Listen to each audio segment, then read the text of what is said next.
Hi, I've just read the 5th volume of the Crooked Little Pieces series. The other 4 on my shelf behind me, you can just sort of over my shoulder see them there. And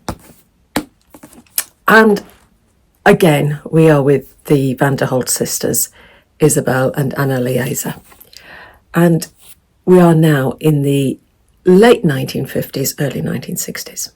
And the girls are late 30s. And as I said, this is my 5th encounter with them. And, this is the 5th time that I've met them. I've met them from when they were little and watched them grow up. And they do get under your skin. My favourite is still Isabel. I don't know, there is something about Isabel that draws me. And I'm going to try not to give too much away, because if you've not reached the series yet, if I give too much away about this one, then you're going to know what's happened in the previous 4 books. So it's very difficult, but I will do my best. And Lieza, she is still seeing her therapist, Susanna. She's still got this relationship with her therapist. They've been together since Lieza was tiny. Not tiny, but you know what I mean. And this relationship seems to be heading in this book for turbulent times. Something happens that throws these two off course.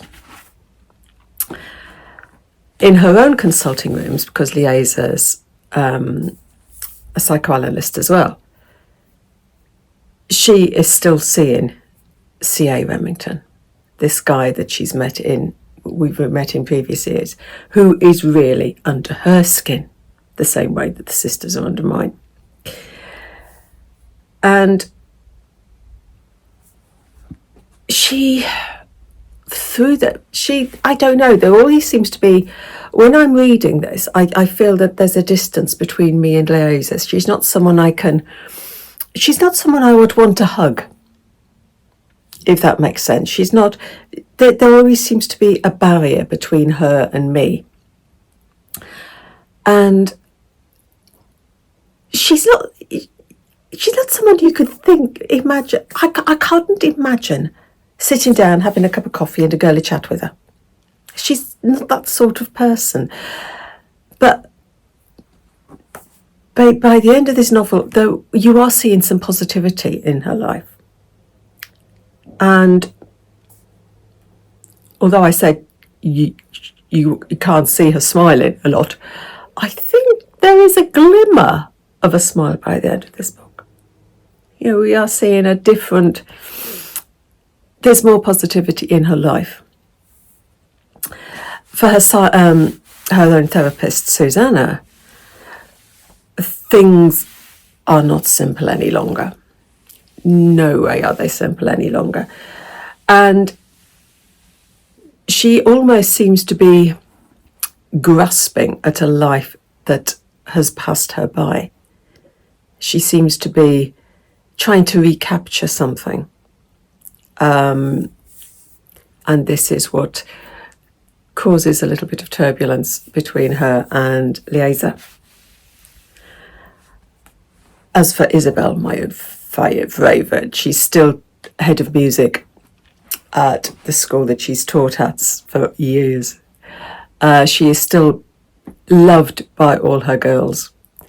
And her life seems to be on a little bit more of an even keel.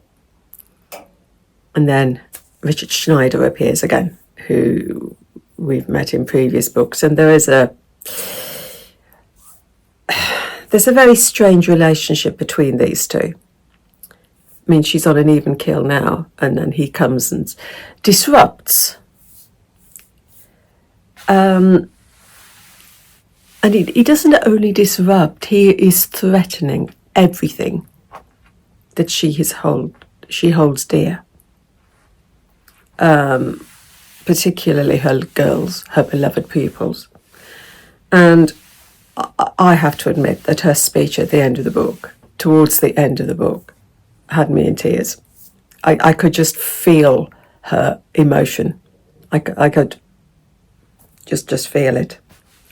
And whereas I can't hug Liesa, I just wanted to hug Isabel.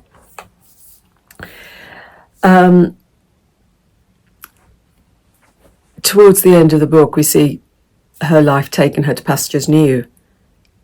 But I've got a sneaking suspicion that Richard is still going to be in the shadows. I don't think we've seen the end of Richard yet. I might be wrong. I'll have to wait till volume 6, maybe it's volume 7 to find out. But I've got the sneaking suspicion that